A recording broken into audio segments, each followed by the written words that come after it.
penyetaraan BPJS Kesehatan dan Tenaga Kerja. Kami persilakan Mas Nanang dari Magetan. Matur suwun Ketua. Bismillahirrahmanirrahim. Assalamualaikum warahmatullahi wabarakatuh. Yang terhormat Bapak Ketua DPRD Provinsi Jawa Timur, yang kami hormati Pak Guntur, anggota DPRD Provinsi Jawa Timur dari fraksi PD Perjuangan, yang kami hormati Pak Sutoyo Musleh, Ketua BPDI Provinsi Jawa Timur, juga teman-teman pengurus BPDI se-Provinsi Jawa Timur yang kami banggakan. Menyambung apa yang disampaikan oleh Pak Wardi, Ketua BPD Kabupaten Ngawi, terkait dengan kesejahteraan perangkat desa, Pak Ketua, itu sesuai dengan Permendagri 67 2017 terkait dengan pengangkatan dan pemberhentian perangkat desa, khususnya di pasal 10 baik ayat 1 maupun ayat 2, terkait dengan selain penghasilan tetap perangkat desa mendapatkan jaminan kesehatan. Di sini kita belum tertuang terkait dengan jaminan kesejahteraan ketenaga kerjaan, Ketua. Sehingga di pemerintah daerah kabupaten masing-masing sebagai turunan dari Permendagri tersebut, seperti halnya di Kabupaten Magetan, kami sudah ada Perbup 48 2021 tentang tata cara pengangkatan dan pemberhentian perangkat desa. Tapi di pasal 80 sama persis turunannya Permendagri itu. Artinya belum tertuang juga terkait dengan jaminan ketenaga kerjaan. Padahal di situ ada 4 program, baik jaminan kecelakaan kerja, jaminan kematian maupun jaminan hari tua. Nah, terkait dengan apa yang disampaikan Pak Wardi Ngawi tadi terkait dengan perumahan bakti, mungkin salah satu solusinya bahwa pemerintah pusat maupun pemerintah daerah harus menganggarkan terkait dengan jaminan kesejahteraan ketenaga kerjaan, Ketua. Ada produk regulasi atau produk hukum yang mengatur terkait itu, sehingga selama ini kami di desa secara swadaya, masing-masing desa itu ada yang sudah ikut 2 program, ada yang sudah ikut 4 program, menyesuaikan dengan kemampuan APBD-nya masing-masing. Tetapi ketika pemerintah daerah atau pemerintah kabupaten sudah ada regulasi untuk mengatur itu, sehingga masing-masing desa bisa tidak bisa harus menganggarkan itu gitu. Artinya support anggaran dari pemerintah kabupaten juga mendukung kami untuk menganggarkan itu di APBDes kalau memang itu harus dianggarkan di APBDes, atau bisa jadi dianggarkan oleh pemerintah daerah kabupaten seperti halnya BPJS Kesehatan. Terus pemberi kerja 4% oleh APBD kabupaten, 1% oleh peserta. Harapan kami seperti itu, sehingga kami pada saat purna tugas sebagai perangkat desa itu, meskipun saat ini sangat minim sekali tunjangan purna bakti atau tali AC. Kalau tidak salah Magetan cuma 4 kali siltap, Ketua. 4 kali itu sekitar 10 juta dengan pengabdian sekian puluh tahun. Artinya sangat belum seimbang, Nathan. Itu tetes terkait dengan BPJS ketenaga kerjaan. Kemudian yang kedua terkait dengan siltap bagi perangkat desa non SOTK atau non struktural. Di kami ada sekretaris desa, kaur, kasih, dan kami tuo. Di luar itu ketika masih ada sisa perangkat desa yang non SOTK tadi itu, Ketua, itu masuknya di staf, padahal SK-nya sama dengan kami, SK-nya sama dengan perangkat desa, tetapi siltapnya ditetapkan oleh Bupati Magetan itu maksimal 1 juta karena turunannya di Permendagri juga seperti itu. Padahal beliau-beliau ini yang rata-rata yang ditaruh di staf ini teman-teman perangkat desa yang sampun sepuh-sepuh, yang sudah tidak bisa update dengan peraturan tugas-tugas saat ini, itu yang justru menjadi dilema kami di desa. Harapan kami terkait dengan siltap ini bisa ada penyetaraan minimal juga setara 2A, Ketua. Mangkatan kirang langkung matur suwun. Assalamualaikum warahmatullahi wabarakatuh.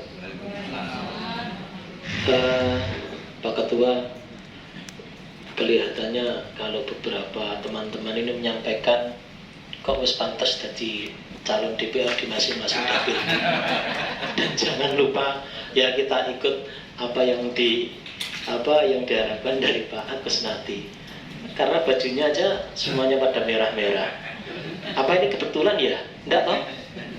Oh enggak, alhamdulillah. Ya PDIP itu awalnya tetap PDIP. Makanya kita masuk pintu yang benar. Sedikit mengulas tentang Mas Nanang, mungkin yang dimaksud adalah perangkat desa yang nonjok kena dampak SUTK perampingan ya. Oke. Terus selanjutnya tinggal 2 item, yaitu tentang masalah perlindungan adat desa. Perlindungan adat desa akan disampaikan oleh Pak Pri dari Ketua PPDI Kabupaten Blitar. Kami persilakan Pak Pri. Assalamualaikum warahmatullahi wabarakatuh. Yang terhormat Bapak Ketua DPRD Provinsi Jawa Timur Bapak Kusnadi, yang kami hormati Bapak Guntur Waluno, Ketua DPRD Provinsi Jawa Timur, dan Ketua Pengurus PPDI Provinsi Jawa Timur serta teman-teman Ketua PPDI Kabupaten di seluruh Jawa Timur. Alhamdulillah pada siang hari ini kita bisa berkumpul dan kita syukuri karena hal seperti ini jarang sekali. Makanya di awal tadi dari Pak Ketua PPD Provinsi, kita terus berjanji dengan Bapak Ketua DPRD Provinsi agar kita nanti ke depan bisa lebih baik. Yang perlu saya sampaikan di sini Bapak Ketua DPRD, bahwasannya kami itu perangkat desa ini bekerja 24 jam di desa masing-masing. Dan tuntutan dari masyarakat perangkat desa itu harus bisa mengatasi semuanya. Permasalahan apapun yang terjadi di masyarakat itu pasti larinya ke perangkat desa. Dan salah satunya konflik-konflik yang terjadi di masyarakat itu adalah konflik di dalam lingkungan masing-masing yang merasa dirinya ini warga itu orang tokoh atau sebagainya, tokoh agama ataupun tokoh istilahnya sesepuh atau sebagainya. Dan ini sering terjadi permasalahan itu masalah adat ataupun budaya ataupun tradisi ya desa atau di lingkungan. Nah ini yang sering memicu konflik di desa. Nah, sementara saat ini untuk perlindungan adat dan budaya yang ada di wilayah-wilayah ini belum ada. Makanya kami desa, perangkat desa itu biasanya kebingungan untuk menyelesaikan permasalahan konflik-konflik tersebut. Untuk itu harapan kami agar ada undang-undang atau peraturan yang mengatur tentang perlindungan adat dan budaya yang ada di wilayah.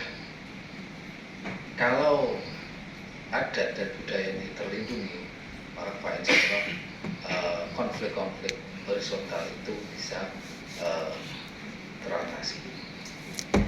Itu harapan dari kami agar perangkat desa ini bisa selalu menjaga kondusif wilayah masing-masing dan bisa terus berkarya, berkembang dan meminimalisir kejadian-kejadian yang ada di sana. Sementara itu, saya akhiri dengan Shiratal Mustaqim. Wassalamualaikum warahmatullahi wabarakatuh.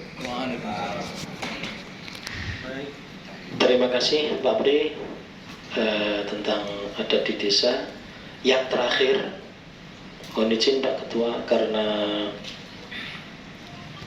perangkat desa itu bekerja 24 jam full penuh seperti terjadi 2 tahun COVID-19, dan apa yang kita rasakan semuanya adalah bekerja ikhlas lillahi ta'ala, karena kita merasa pamong desa ngemong wong desa, ngomong masyarakat yang ada di desa.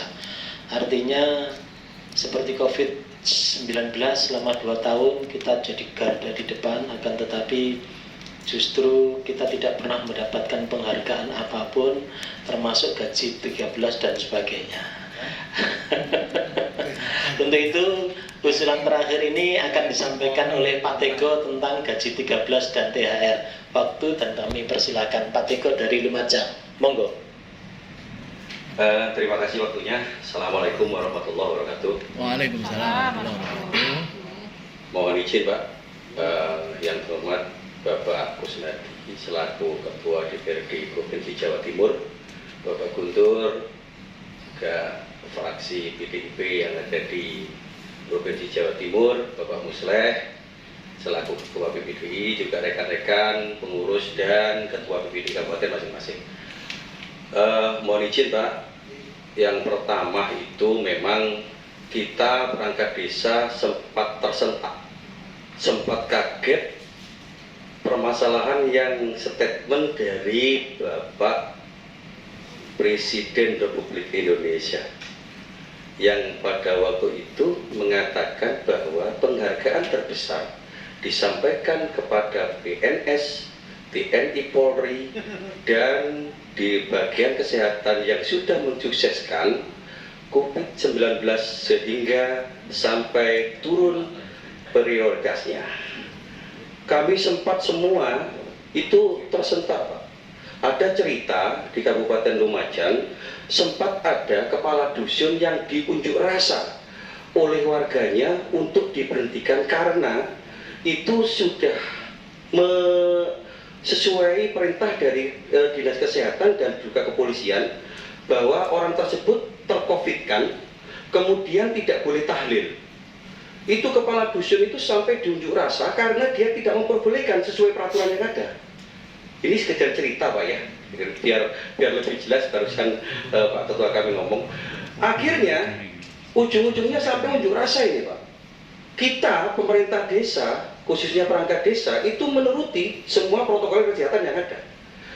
Tapi di dalam implementasi di bawah kita sering berbenturan dengan masyarakat. Lah, dengan adanya statement kemarin Bapak Presiden kita yang terhormat seperti itu, kita sempat kaget Pak. Kok tidak disentuh pisan perangkat desa ini? Nah, padahal kita tunggu-tunggu itu Pak. Karena apa Pak? Saya sampaikan di sini, saya juga ada pesanan dari Bapak Kepala Desa juga, beberapa kepala desa.